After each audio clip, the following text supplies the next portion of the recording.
Hey, welcome aboard for a Wednesday night with me. It's the A Game. I'm Rob Akampora from the Shared Universe Studios here in Eatontown, New Jersey, along the Jersey Shore. The lady to my right, she's a face you know. She is a talent you know. If I were to rattle off her whole resume, we'd run out of time. If I were to rattle off, I'm going to show this. All the significant actors and actresses that she has worked with in her career, and that's only part of the list. How impressive. Yes, it's a very impressive thing. Also, equally as impressive, if you live on the Jersey Shore, you may see this. Give me photo number 5. It's only privileged that I give Rumson Law magazine a little plug. Look, relaxed at home. Yes, there she is, Rumson's leading lady. I present Siobhan Fallon Hogan here to the A Game. How you doing? I'm doing well, Rob. Thanks for having me on. I appreciate it. I appreciate you coming on. I was like thinking about how am I going to do this? Obviously, we're going to talk about the new movie, which is coming out August 27th. August 27th. It's the first movie you've ever written, too, correct? Yes. Rushed is the first movie I've ever written, and I think I'm swinging from the chandeliers at this point. Yes, it'll be in all theaters August 27th. Locally, it's going to be in Count Basie Cinemas. It's going to be up in Staten Island at the Atrium on Arthur Kill Road. And New York City will be in Brooklyn. It's going to be all over the country. But it'll also be on, what do they call that, Rob? Video on demand. Good. August 27th as well. Apple, iTunes, all of those platforms. Yeah, congratulations on getting all the distribution. This was an indie film, and now suddenly it's like major distribution not only here in the States, but also overseas as well, I hear. Yes. Do you want to hear the funniest thing? The first country that bought it, I don't know why this is funny to me. Well, it is funny. The first country that bought it was South Korea. Wow. And then Israel. I thought that was so funny. It struck me like they're going to be sitting watching about a mom and fraternity hazing in those countries. But hey, I'll take it, right? And I appreciate it. Yeah. Yeah. Now, as we go along this journey this evening, you're going to find some weird connections that Siobhan and I have, even though we've never really met. And I'm going to start with the first one. We were once married. Yeah, we were. I'm like going, I'm the idiot. Okay, way to go, Rob. You let Siobhan through your hands. Peter, please. Anyway. You got your master's degree from Catholic University in D.C.? I did. 1985. Not to date myself. Undergraduate, 88. Shut up, Rob. You're a baby. Well, that's for PJ Clifton, who's a producer on the film. He's from Mattawan, New Jersey. Right. He was a freshman when I was a first-year graduate student. Mm-hmm. So that's how mature I was. And I hung around with a freshman in college because I thought it was so funny. Well, we looked so much alike. See, he has red hair. I have red hair. We ended up being roommates in LA together years ago. Yes. And so he's a producer on the film. Mm-hmm. And that's another connection we have. I mean, that's two, and there's a lot more to come. But I'm like, that's right, because Mike Clifton, you know. Yes, I do. Of course, the Cliftons are famous because Timmy and Connor are famous hockey players. Yes, they are. Yes. I'm not a hockey player, though. That's one connection I don't have. No. There is a sport we will touch on because I've done my homework. But boy. Okay. Because I'm a terrible athlete. I can't wait to hear what it is. No, but I think your family has a connection somewhere, but we'll get to that. Yes. Yeah. Ming, give me photo number 9. This is where I want to start. This was the very beginning. I found this video recently, and I posted in social media. I'm like remembering Saturday Night Live, and obviously you were talking about Rushed, and it's like going, and she does this skit about Delta. What is that time like on SNL? Does it seem like a blur at this point in time when you look back? No, Rob, I can remember it like clearly, like as if it was yesterday. I have a crazy memory, but it's bizarre because people are saying to me, you did this film Rushed. You wrote this film about, fraternities and college and a crazy mom. And you came from Saturday Night Live, and it's a very serious movie. It's a thriller. I mean, there's some funny parts to it. But I came from Saturday Night Live with sororities. Like, that's such an interesting theme. And I'm like, it's not really connected. No. But anyway, yeah, so Saturday Night Live was great, though. It opened so many doors for me. I am forever indebted. As a matter of fact, another connection, Rob, for myself, is that Erin Fraser, who I met on Saturday Night Live, she worked for Lorne Michaels and then became one of his producers. She's also a producer on the film. Oh, wow. We've been friends all these years. Mm-hmm. It's interesting that you've kind of dove back into people that you know. And that makes total sense, especially when you're kind of creating your baby, so to speak. Well, that's exactly what it's like. It's so insane because, it comes out August 27th, and I produced it with my husband, PJ, from Mattawan, he lives in LA, and with Lars von Trier in Denmark, because I did 3 films with Lars. I did The House That Jack Built with Matt Dillon. I can't remember, it's old, Dogville with Nicole Kidman and Lauren Bacall, and I did Dancer in the Dark with Bjork. And they won the Palme d'Or. So he co-produced as well. So it's all this culmination of all these people that I've known forever. Right. And I've always thought, Rob, as you know, we're Catholic, you people. Yes. What goes around comes around. Treat people right, and they'll treat you right, and then they'll stay loyal, and you're loyal to them. Yeah. And since we're talking about Rush, let me dive in a little further, because you got a connection with your co-star, Robert Patrick. I mean, you did striptease with him way back in the day. Rob, easy. I'm Catholic. Okay. Let's clarify that. I was the only non-stripper. Yes. No offense to myself. With Burt Reynolds. I went out to dinner with Burt Reynolds and all the strippers and me, and he had to sit next to me, and I know he was disappointed. But then we really hit it off because he's very funny. And, but Robert Patrick played my brother on that. So now Robert Patrick plays my husband in this movie. Right. And I wrote another film, Rob, that's going to be shooting in upstate in October. And Robert's going to play my brother in that. Oh, that's great. So Robert Patrick's the best guy ever. Let me tell you something. He's one of those people that I know he gets recognized for Terminator 2, but he's got such a great resume of work. I mean, Terminator 2, but my favorite is Walk the Line, when he played Johnny Clash's father. And it's funny, I'll take that off my random shot list, because one of my questions I was going to ask you, better Robert Patrick movie, Walk the Line or Copland, which is a tough call. They're both brilliant. But I mean, I love Johnny Cash. So, and Robert was beyond brilliant. But when you see him in Rushed, his performance is incredible. If you watch the trailer, you'll see in the trailer how great he is. But he is brilliant. And when you watch it, you'll really think of a lot of guys from around here. It's about an upstate mom and dad, but it reminds you of that Matawan, like the Cliftons, like that kind of guy, a real guy's guy, but he's nice and he's warm and he's a good father. Yes, so it's crazy. Other people in the movie that have some interesting ties to you. Jeff Weary, who you cast in the movie. Jake Weary. Jake Weary. Sorry, Jeff Weary. Jake, that's okay. Jake. So Jake is huge on Animal Kingdom right now. Right. Huge. And he and I did Fred the movie. Fred the movie, yes, exactly. He played the next door neighbor. He was only 19, and we stayed in touch all those years. And the weird thing is that J.J. Warren, who plays my son in Rushed, I said to him, JJ, this is so weird, but Robert Patrick played my brother, and Jake played my next door neighbor. I have all these people. And he said, Siobhan, you don't remember me, but I was in Fred also. I was like, oh, he was only 9 years old at the time. So I didn't remember.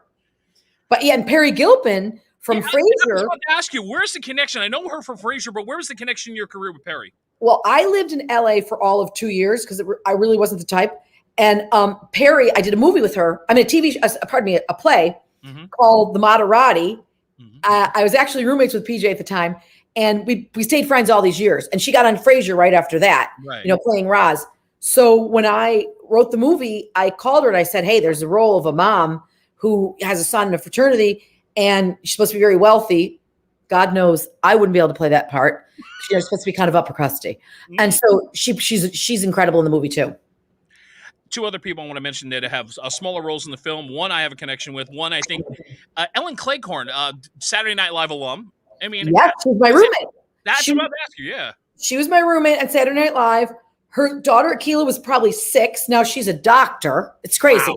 Yeah. So Ellen and I, we've been friends forever, and she's loyal to me and I'm loyal to her. She's actually going to be teaching at the new school. She's like, Siobhan, would you teach a class on how to produce your own movie? I was like, if I'm still alive, I will. Amen. I don't know. We'll see come September. This is practically killing me, Rob.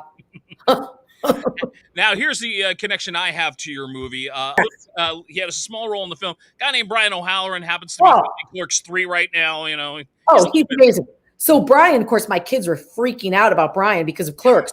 Yes. But I met Brian O'Halloran at the Garden State Film Festival, which Lauren Concar, I don't know if you know her, but she's amazing. Yes, she runs the Garden State Film Festival. And he was at my table with his mother, who's right from Ireland. Yes, exactly. But anyway, Brian, it was all history from there.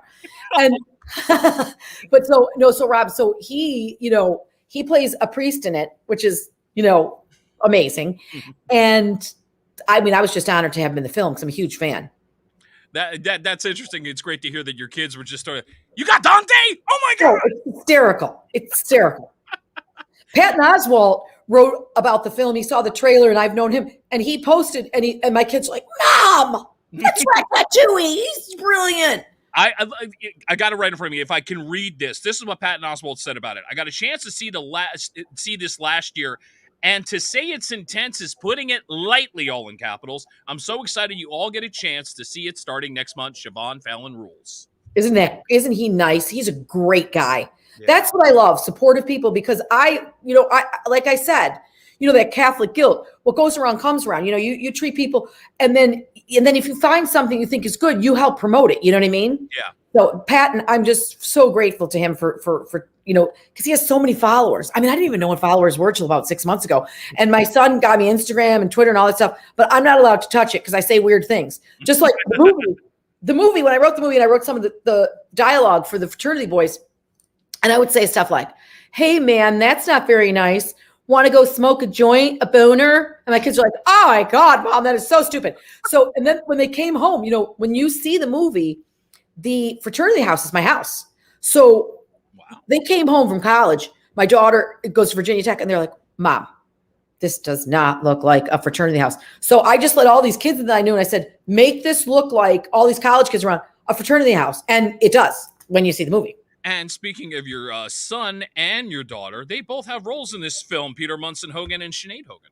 They do. Sinead plays like a sorority girl. It's like really, Sinead's got a really deep voice, and she's kind of like deadpan. She looks like Janis Joplin. She's got like blonde hair. And so she plays Jake Weary's girlfriend. And then Peter plays a fraternity boy, bad boy. And so they're really, really good in it. Because it's like the family business. It's like I own a donut shop, and I was like, "Hey, could you please be the chocolate donuts, and could you please be the sprinkles?" And they know how to do it because they've been doing it. I brought them on every set I ever was on, practically. Oh man, so this is all they know. You're right. So it's sort of that Great. You've been training for this all your life. They're not nervous about it because that's great. I went to Australia and did Charlotte's Web. They were in it when they were tiny. Matter of fact, the director was like, "Okay, if your kids don't stop fighting on set, they're punching each other out." Could they stop? And I was like, "You guys, I'm going to kill you." Yeah. They said, "Well, when can we have the cotton candy?" I'm like, "That's prop cotton candy. Okay, so why don't you shut up and just be in the movie?" But we'll eat at lunch. And then they came to Denmark. They were remember my daughter Bernadette. She's a reporter for the New York Post. She covered Cuomo. She broke that nursing home story. Oh. Bernadette Hogan, yeah. So she had 3 covers last week. I'm pumping her up. Yeah. Absolutely. So when we'd go, she was a little shyer than the other ones. She's 26. She's the oldest. Mm-hmm. And she'd be like, Mom. She was when she was 2, she was like, she was 100. She's more mature than me when she was 2. And she'd be like, Mom, seriously? I am not the type to go to school in a foreign country. I need a tutor. I was like, "Hey, listen, shut up. You're going to get to know the people here." And anyway, they'd like it after like a day or 2, but they'd always go. Yeah, they'd go to school in other countries or wherever I went. Before I play the trailer, since you mentioned Bernadette in the New York Post, here's the other strange coincidence and connection that we have. What is it? My father, chief circulation inspector of the New York Post for 30 years. No way. 80, yeah, he retired right around 1990.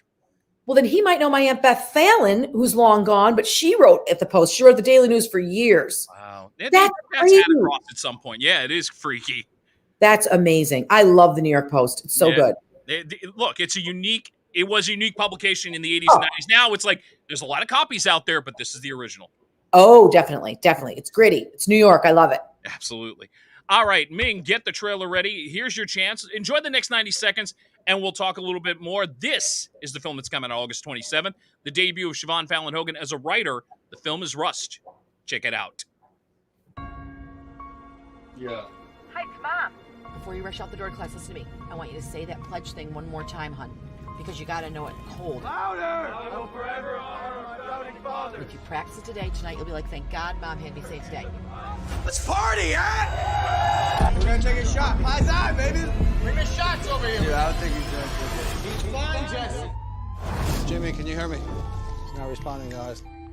After an extensive state police department investigation, all parties have found the university not liable. I've been just sitting around wallowing, and I can't do that anymore. I gotta go do something important for your brother. The university investigator said that he drank too much. They say it was my son's fault. He was my only child. Senator, how many kids have to die before someone's liable? Well, it's tradition. Don't look at me. This guy just thinks he's the funniest in town. Tied him to a chair because he passed out, I'll show you who's funny. and then they peed on him. You got that? what are you saying to me? Send her the photo.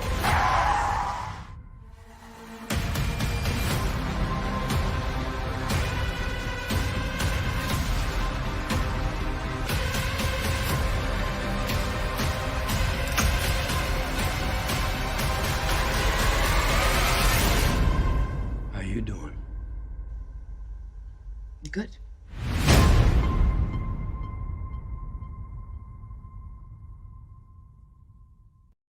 The thing that sold me about the trailer, Siobhan, is that when I watched it, I'm like, this really felt like it could have been a true story. I mean, Yeah. it's riveting. So Yeah. how did you come up with this in your head? Was there something that maybe you saw that was like an inspiration? Well, I think that every mother panics, at least I do, from the time their kid, depending on how bad of a mother you are, when their kids really start going out and getting wild, how strict you are, you worry, and you don't just worry, you worry like crazy. And my generation, and yours, our parents didn't have cell phones. So you didn't panic I'm sure they didn't panic as much. So if you didn't panic until they really didn't come home. Right. And maybe if they're an hour late, it's like, oh, they're an hour late. But when you have the phone, you're texting, you're like, hey, is everything okay? Is everything okay? Just do me a favor, just check in, just say you're safe. Okay. And so it comes from that when I personally lying in bed and thinking, my God, where are they? Where are they? And I think every parent has that now. Then when they go off to college, it's bizarre. Number one, that you can be in touch with your kid. Yeah. It's not really, it's bizarre. But you still are in touch with them. Right. So then they really have a free reign. And that's when these kids go hog wild. If they're anything like I was Catholic, Lemoyne. So, then you think your mind goes to that place where you think, my God, if something did happen to them, what am I going to do? Yeah. And so that was really just my imagination about, letting it run wild and going insane, thinking if something happened to one of them and if someone did something to one of them, what would I do? And clearly now, Rob, I'm a lunatic. I guess my reaction wasn't quite normal. I look forward to watching it when it comes out on the 27th on demand. A lot of local places like the Count Basie movie theater in Red Bank, also in Staten Island. Look for Long Island as well. New York. It's all over the country. Florida. It's in South. I'm in touch with this woman in South Dakota. She's like, man, we got the trailer up. They're so nice. It's all over the place. Siobhan Fallon Hogan's here on the A Game. Since you mentioned South Dakota, I want to take a little trip back in time to, let's say, we'll go toward Minnesota. Give me photo number 4, please. Because funny story about this film. And I got to explain for those who don't understand. Siobhan has done a lot of interviews, and when you're promoting a film, sometimes what happens is they tell you, okay, Siobhan, you're going to have 2 hours, you're going to have 10 minutes with each person in the radio industry, and you're going to promote the film. And I think the hardest thing of doing an interview with a celebrity is like, okay, I got all these, I only got 10 minutes. Are you great? I was working on WSTW Wilmington, Delaware, and Siobhan came on, and immediately you went right into the accent, which I thought was hilarious. And, but it was one of those films where you sit back and you look back and go, okay, turns out 2 people in this film went on to win Academy Awards later on. Zellweger and Simmons. What the hell? What about me? Exactly. What about Hogan? I got to tell you, though, I had the best time on the movie because Harry Connick Jr. is the greatest guy, and he's hilarious. He's hilarious as a person. Right. So one time I got in so much trouble from the director. Oddly, the director on that film was Danish as well, because my director on this film, Vibeke Musai, is Danish, just by chance. So I had to have my makeup all redone because I got laughing so hard because we were talking about when kids used to throw up in high school. And in the old days, I don't know if you remember this, but when you throw up, I didn't throw up in high school, but if people did, they would put sprinkly stuff on it that was blue, and then it would turn colors. So you just be like walking like this down the hallway, and they'd be like barf, and you'd be like, oops, and go around it. And we got laughing. I don't know if we were just punch drunk because it was so late at night. It was like a night shoot, and they had to redo my makeup. But Harry Connick Jr., I'm forever grateful to that guy. He's such a good person. When Hurricane Sandy hit, we used to have a house down in Breezy Point, right near the Rockaways. And it's all cops and firemen. It's all Irish and a few rows of Italians that they call it Lasagna Lane, where the Italians live. So it's all a bunch of people who have no business being in the sun, living with no cover. And when Sandy hit, 200 houses burned. And I called up Harry because Harry, of course, he had been through New Orleans. And what happened there with the floods. So I said, listen, I'm from Breezy Point, and not originally, but I have a house there. What would you maybe like, I don't know, sign a poster? He's like, Siobhan, I'll do one better. I'll do a concert for them. Wow. He came down to Breezy and did a concert for all the volunteers, all the people. He sang How Great Thou Art. He was amazing. And at the beginning, I got up and I said, guys, I just want to say this is so huge because I'm just a 2-bit actress, but this is Harry Connick Jr. And he's like not only a major singer, but a major actor. And so he said, everyone, I just want to say one thing, okay? Let me say one thing about Siobhan. He goes, she's not a 2-bit actress. Thank you. She's worth at least 75 cents. He's so great. And that film, it's like, it's cute. It didn't do maybe as well as you would have hoped, but it obviously brought a lot of great memories. So it's one of those things that you'll always be endeared to it. And I'm from Syracuse, and they sent us a packet because we filmed in Winnipeg, Canada. Mm-hmm. And Winnipeg is a 2-hour flight above Minnesota. Yeah. Okay? So they sent a packet saying how to prepare for the cold. And I was like, listen, I'm from Syracuse.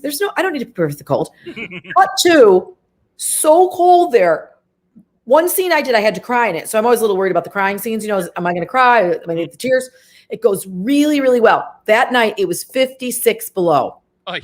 The next day, the producers called in me and Renee Zellweger and said, want to talk to you girls. And in my sick mind, I thought to myself, I think he's going to give me a raise. I did so well in that scene. Well, guess what? They don't even do that in movies. It's a stupid thought. But my father told me I had unearned effervescence. I like thinking stupid ideas. Anyway, so the lens froze and we had to redo it. Oh, shit. We had to redo it. Mm-hmm. Yeah. That's cold. Yeah. That's cold, man. Jeez. My daughter, Bernadette, the reporter, just called in, and she's out in Seattle. I'm going to tell her on a podcast. She's probably asking me advice about something. Something important.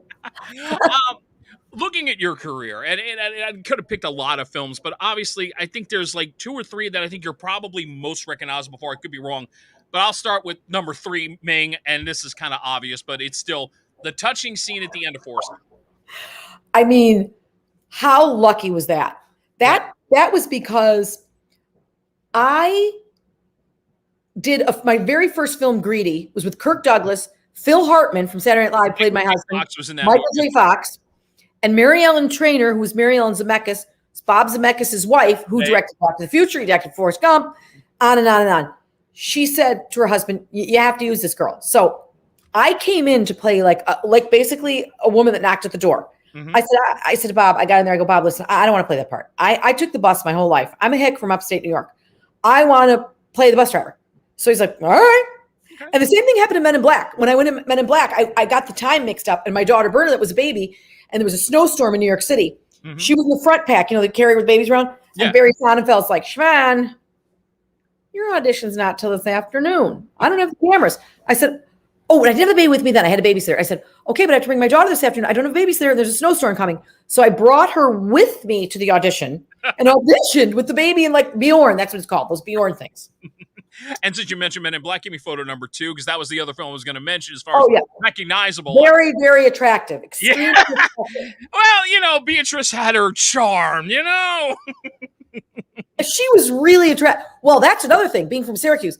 That audition, I simply did an imitation of this girl that I knew from Syracuse, so just didn't have any expression, and she talked like this, and she was like, I live at 60609 Jensen Boulevard. So I just literally did an imitation of her.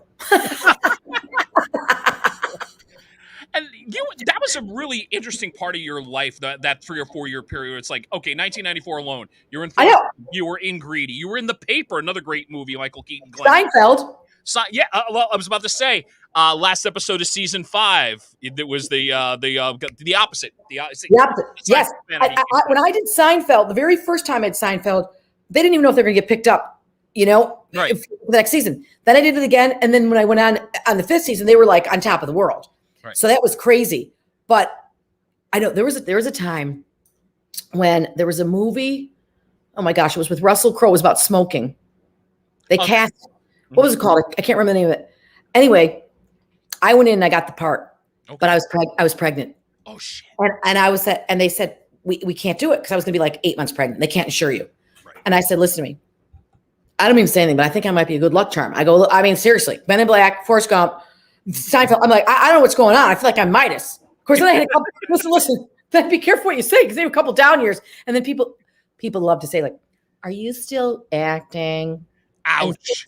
Hideous question that you can possibly get as an actor. Really? It's horrible. But yeah, no, those were pretty lucky years. Yeah, definitely. And since you were complaining about the Beatrice photo, I want to pull out at least one really good photo of you with I'm one sure of your it's co-stars. attractive. Give me, what did you think it is? I'm sure it's very attractive. I like it. Photo 6, please. There you are. Oh my gosh. That was so fun. Fools Rush In. Fools Rush In is one of those films that when it pops up on cable, I literally go, yeah, I'm going to turn it on. I just hope I catch the scene where I get to see Matthew Perry's real life father in the whole scene where all of a sudden they're meeting the parents of both sides of the family. I just think that's hilarious. Honestly, meeting Matthew Perry's real life father, he was hysterical. I can remember walking, because we filmed in Las Vegas. Right. We did night shoots. There'd be people at like 6 o'clock in the morning still gambling. And I remember he said, I can't stand it. I'm being acoustically assaulted. Because, I was like, ding, ding, ding, ding, ding. But he was really funny. And part of it we filmed at the Grand Canyon. And I was like, if you think I'm getting on they want to take us all there by helicopter from Las Vegas. I was like, over my dead body, am I going to be dead? So I said to him, I don't know about you, but I'm not going on that helicopter. And he's like, I'm not going on the helicopter. Right. So they put about 10 of us on a bus. And the bus, there was something wrong with the shocks. And the roads to the Grand Canyon were so bad that 2 of the people on the way back bailed out and took the helicopters back. But I didn't. I was hardcore. I stuck on that bus. Nice. Oh, yeah. I was like, no helicopters for me. Siobhan Fallon Hogan here on the A Game. When I look at certain films that have been played over and over, I mean, you can go literally to any country in the world, you're going to find Forrest Gump. But yeah. I look at TBS for a second because TBS has played Gump, and another one of your films has been played over the last 20 years. I mean, not that I'm complaining about it because we'll start with photo 11 on this, Ming. The Negotiator is one of those films that when it pops up and you're literally, and then in the scenes constantly with Samuel L. Jackson, and give me photo number 12 because there's another guy that you will recognize there, a very young Paul Giamatti with all of his hair. Which is weird because I just did Billions. Yeah, I was going to say, what is that like when all of a sudden you pump into Paul again on the Billions set? Well, I did Billions. I did another movie called Private Lives that Tamara Jenkins did, and it's crazy. And Paul really doesn't age, you know what I mean? Because he looked older than he was when he was young. True. But Samuel Jackson, I did that film. I was actually pregnant with my son, and people didn't know it. Wow. And so when I'm the hostage in it, they're like, Siobhan, do you want to sit? Do you want to lie down? I was like, I'm sitting. But I chose to put my arm like this against, where's my arm? Like this, up on the, to be chained to the register, the radiator. And well, then, all the blood runs out of your arm. I thought I was going to die. I was like, oh my God, what a bad idea. But so The Negotiator, Samuel Jackson was such a good guy. And I used to talk to him all the time because, he was a huge star. He just done Jungle Fever. He's just, of course he's a huge star now. Well, when the end of the movie came, he gave me a music box from Australia. And he said, because he was just the best guy and I would just talk to him all the time. Anyway, he wrote in the letter, Siobhan, I always want you to know that you have a friend in me. Now, I'm so I don't pay attention to detail, which I don't know how that can be when you're supposed to be an actress. That's what you're supposed to do. Yeah, really. My friend Monica Haran Rosenthal, who's, was Amy from Everybody Loves Raymond. She came to my house. Her daughter, Lily Rosenthal's in the movie, actually. And so is Ben Rosenthal. Wow. He's a frat boy and she plays my daughter. And it had to be like a year later. And she said, oh, I love this music box. It's beautiful. It's from Austria. And she twisted it. She said, what does it play? And I said, I don't know. And it's like, and it's like, do, do, do, do, do. Well, it plays, You've Got a Friend in Me. In the card. And Monica said, Siobhan, you are friends with Samuel L. Jackson. You've got a friend in him. And we laughed so hard. We couldn't get a hold of ourselves. Oh, that's a great story. Yeah. Oh my God. That is. Yeah, he's a good guy. I'm going to put up one more photo because it's been running a lot on HBO the last couple of months. It was your retake of Going in Style. That would be photo number 1, I believe. I'm fatty 2x4 in that movie. I forgot to lose weight for the part. I was so fat. My sisters saw it and they're like, Siobhan. My mother, I recently lost my mother at 96. I think she was like 94 when that came out. Oh, wow. And she had a couple of white wines one night. And then she called me in with her and she said, Siobhan, come in here. And I went into her bedroom in upstate. And she said, listen, you can still be a character actress and drop 10 pounds, which really meant 20. And I was like, oh dear, you know that you're really fat when you're 94. Your mother's like, hey, listen, come on, fatty, drop a couple. But let me tell you, that movie, Going in Style, what a thrill. Yeah. Because Morgan Freeman and Michael Caine, and it was Arkin, Alan Arkin. Literally at the end of the movie, Zach Braff, who's a Jersey boy, right, the director, said, Siobhan, it's a wedding scene. Who do you want to dance with? Well, Alan Arkin already had his dance, his partner. Mm-hmm. And I had to choose between Michael Caine and Morgan Freeman. I was like, Morgan Freeman. So we danced to a James Taylor song and we had a riot. It was one of the greatest nights of my life. We danced in Prospect Park in Brooklyn. And it was like, I was pinching myself. I was like, this is a riot. Because, if you're crazy enough, you really think that you are at a wedding. I was like, this is like the best wedding I've ever been to. Yeah, you get into this all-star cast, an incredible cast. You're rebooting a film that, look, it's a George Burns staple. I mean, in his career, when you look, if you ever get a chance to watch the original, do that too. But if you watch the Going in Style, you guys at least put a thumbprint on it that was modern. It was a great ride. And it's a great movie. It's top notch. When I fly, which I fly quite a bit, and I go to the bathroom and mosey my way back and try to go as slowly as I can because I like to look at what people are watching. Mm-hmm. So many are watching Going in Style on their phones or on the plane. It's really funny, because it's clean and it's funny and it's not, it's a good story. There's action. Yeah. It's one of those. I can see why HBO keeps running it because obviously, like you said, everybody's watching it. So, and by popular demand, they're going to keep playing, which is great. Right. I'm sure they're going to play it all the time now because they know Rush is coming out, so they want to capitalize on Rush. They have to capitalize on that. And once again, let me remind you, Rush comes out August 27th. August 27th. And I want to say, Rob, people can follow it on Instagram at Rushed Movie or Facebook at Rushed Movie, and it's hashtag Rushed Movie if you want to include it. I don't even know what that means, Rob, but I'm supposed to hashtag Rushed Movie. Siobhan Fallon Hogan on the A Game. Okay, I'm up to random shots. I explain this segment very simply. I have stalked your social media. I have some weird connections that we both have that I will share with you. I will say cheers to you as we go to this segment. Here's to you. Thank you very much. Oh, I left the cap on my water. Uh-oh. All right. Like we were talking about, you've worked with just about everybody in Hollywood, from the biggest to the middle, everybody. Has there ever been a moment in your career where you meet one of these people and you're actually just totally starstruck? Yes. I did a movie with Anthony Hopkins and I was cut from it. Well, it wasn't my fault.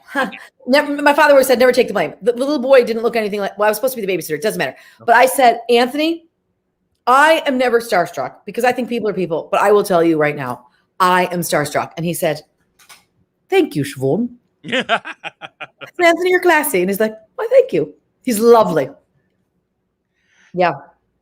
You do a lot of accents, and you just went into one there. You already did the Irish accent before. I remember the Minnesota accent with New in Town.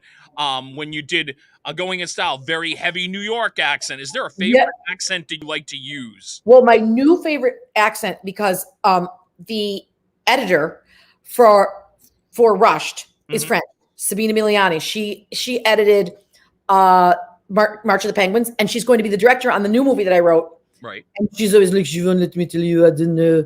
You're crazy. I don't know what you're doing over there. I was like, my head is spinning off my body, Sabine, shut up. I love doing the French accent. There's something about it. Random shots with Siobhan Fallon Hogan. Okay, you mentioned both of these films, and I was going to bring them up again. Which one is more underrated? Dancer in the Dark or We Need to Talk About Kevin? It's interesting. Dancer in the Dark won the Palme d'Or for Lars von Trier won that, and I remember my parents saw it, and they were not the type. Right. And my father's like, God, that movie is dynamite. I mean, he was a really basic movie guy. We Need to Talk About Kevin. If people like scary movies. Mm-hmm. Rob, I never could sit through the whole thing. It's so scary to me. I can't handle it. But I loved working with Tilda Swinton. I love the director. It was a great experience. And it depends on what you like. I mean, right. Because we need to talk about Kevin is scary as scary can be. He can't get scarier. Right. With Michael Pitt, Tilda Swinton, it's crazy. Now, Dancer in the Dark is a real piece of art because it has that art house feel to it. Oh, it has the dancing and the music and Bjork, if you like Bjork, and it's beautifully filmed in Sweden. You know, not to say that we need to talk about Kevin isn't beautiful, but there's something about, and they're dancing on top of a train. You know, I mean, Lars von Trier takes risks that are so crazy. Yeah. What's it like working with like an international superstar like Catherine Deneuve in a film like that? Because you know that her reputation overseas is just like huge. Well, when you do a Lars von Trier movie, like you arrive and it's like Dogville, it was Lauren Bacall and Nicole Kidman and Ben Gazzara. And then these people from all over Europe. And then Dancer in the Dark was Catherine Deneuve. And, you know, then you tell your parents and they're like, oh my God, Catherine Deneuve. I mean, these people are their favorites, you know? Same with Ben Gazzara. My father's like, that was my father's favorite actor. Oh, wow. So, you know, it's just because everybody wants to work with Lars von Trier, who co-produced my movie. Yes, exactly. See, Come on. All ties together. It all comes around. I was thinking, I used to have this theory that maybe there's only like 2,000 people in the world and God is just testing you to see how you treat them because you always end up seeing them again anyway.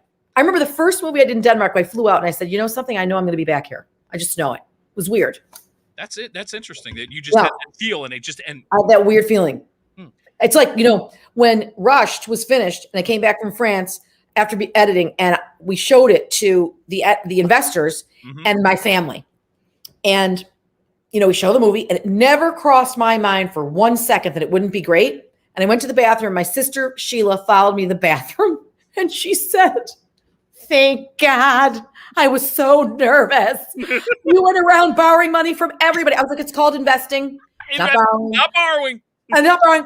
And she said, it's so great. So I went out and I said in front of all the investors, I said, well, I'd like to make an announcement. My sister Sheila just said, thank God. And one of the investors said, I thought the same thing. What if it's terrible? There goes my money.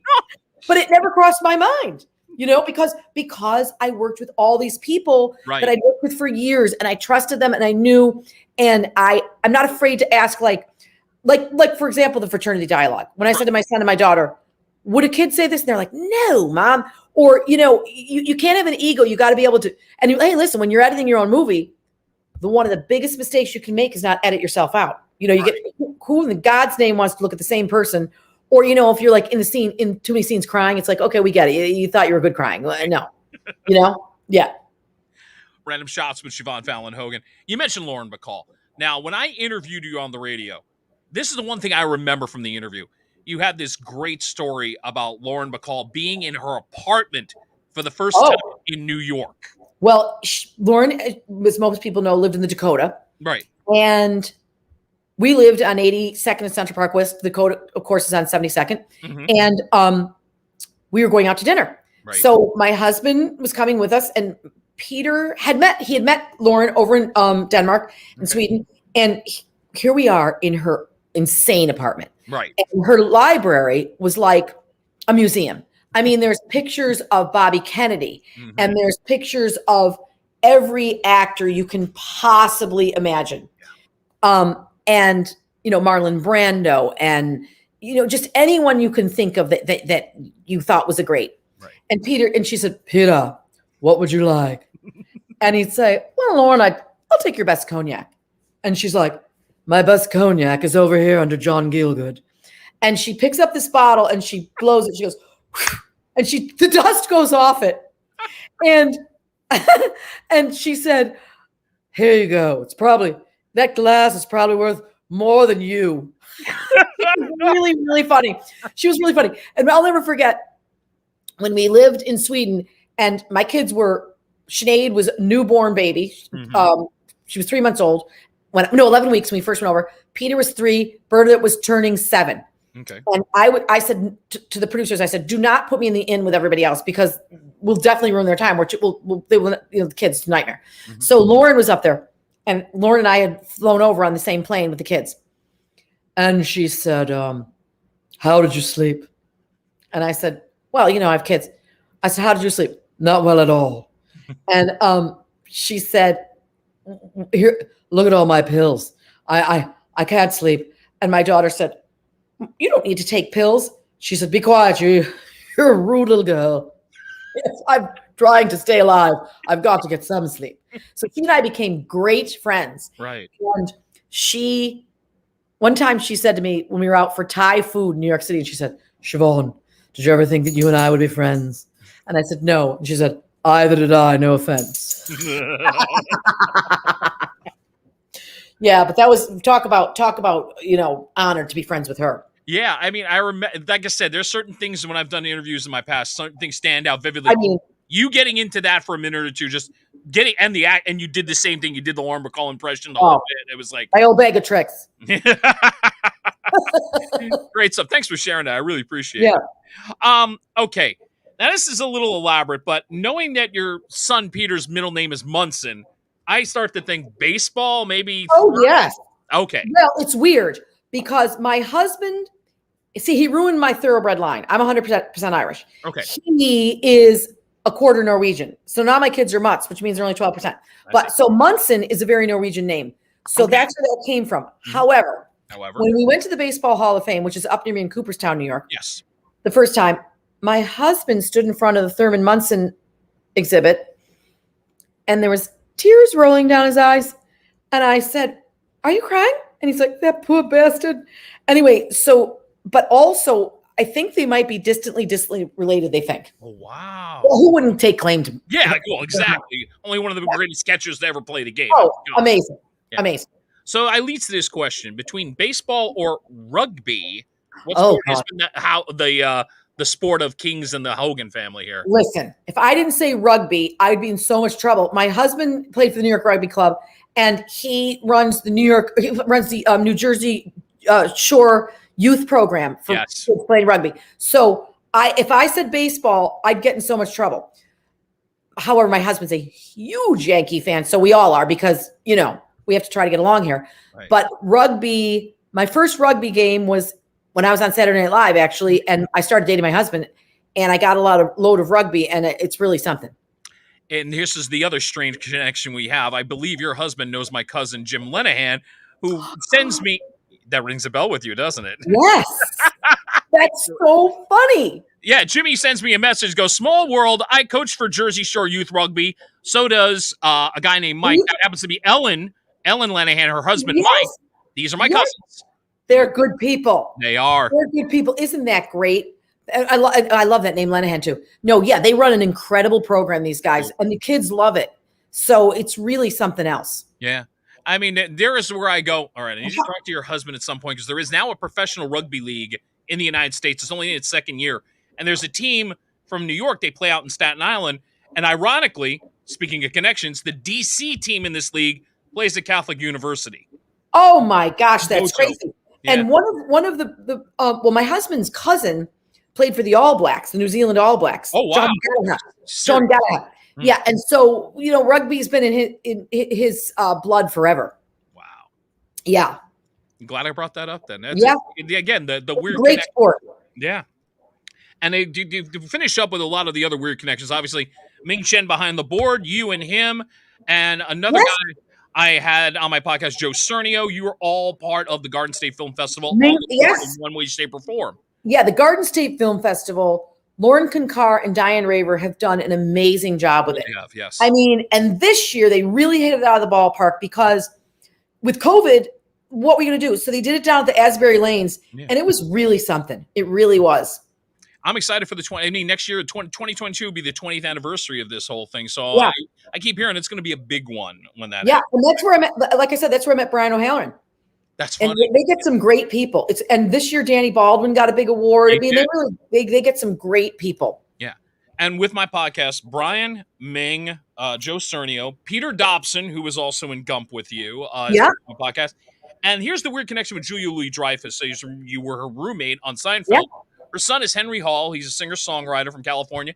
Had him on during the pandemic last year. Very talented guy. Really? Yeah. She's a class act. Julia is a class act. Yeah. I really loved working with her. Talk about those people on Seinfeld were the hardest workers. Yeah. The reason why the show is great because they're perfectionists and they just worked it and they, the timing and the whole deal. She was great. I loved working with her. I'm glad her son's doing well. That's awesome. Yeah. So out of all this, if you had to pinpoint like one or two that people really kind of say, I know you from that, and that's a hard thing to do with your career. It's weird. Like people will, if they're Saturday Night Live fans, they're like Saturday Night Live. If they're kids, they're like, oh, I know you from Holes. I know you from Charlotte. I've done a lot of kids movies. Give me photo 7 real quick since we brought up Holes, because I had to bring that up at some point. Yeah, because that generation is going to remember you as mom there. Come on. Isn't that funny? And Henry Winkler, the Fonz, of course, my generation, so crazy. And Shia LaBeouf was amazing in that movie, and he was such a good kid. Yeah. So I've done it. So if it's kids, maybe they're 20 years old, they know Holes, they know Charlotte, they know Daddy Daycare. Yeah. But people always know Men in Black. Mm-hmm. They, always know Forrest Gump. Then, and then if they're European fans, they know the Lars von Trier movies. Right. So it's or if they're Seinfeld fans, it's funny. It's hard to say. Well, I think it's also a testament to you because you have shown that you can do comedy, you can do drama, you can do a thriller, you can do it all. Well, listen, that's very nice of you. But I remember in Baby Mama, I did a speech impediment, and I had to walk like this because I figured my part wasn't big enough, and I wanted to stick out with Tina Fey and Amy Poehler. So I was like, "Hey, listen, I got a part for one scene. I'm gonna make this last." Right. So I was like, "Okay, you want to drink some breast milk? Which way?" And the director knocked at my door, great guy, and he said, "Listen, one of the producers doesn't think you should do the accent." I say, "Hey, listen, I spent a lot of years doing what people said, but I know what funny is, and I'm doing funny. I'm doing the accent." And he's like, "I totally agree with you." So we did the accent. And then before the movie came out, the producer wanted to try it without the accent. So they did a test audience. Okay. Me just talking regular or me talking, okay, Quash. Okay, we're going to eat your Quash. And they're like, go with the accent. I'm like, yeah, always lay a little accent on there. If just put some bag of tricks, grab that bag of tricks, a limp, maybe like, I don't know, a wink or like a bad leg, a twitch.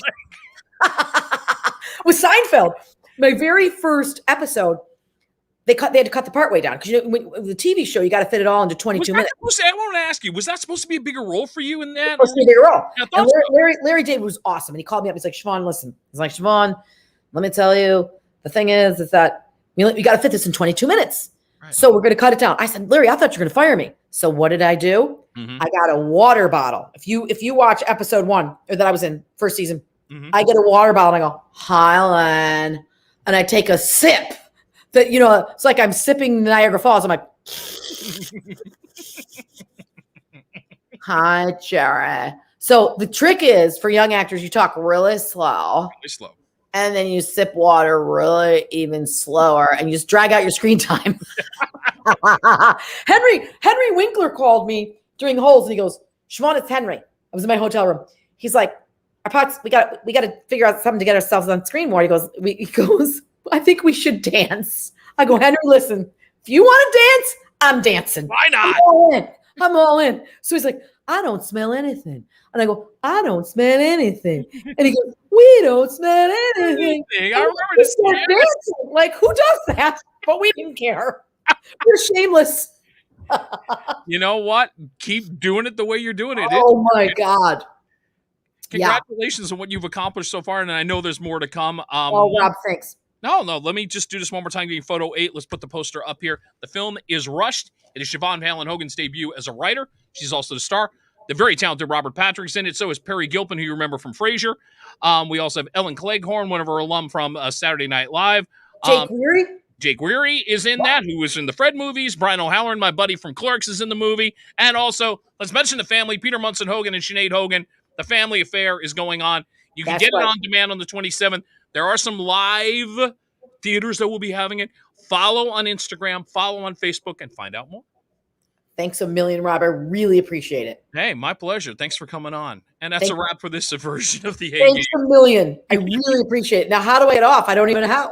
Don't worry. We'll figure that out. But let me just say, I'll be back again next week, Wednesday night, 7 o'clock Eastern, 4 Pacific. Until then, have a great week ahead. And don't forget, check out Rushed August 27th. Thanks, Rob.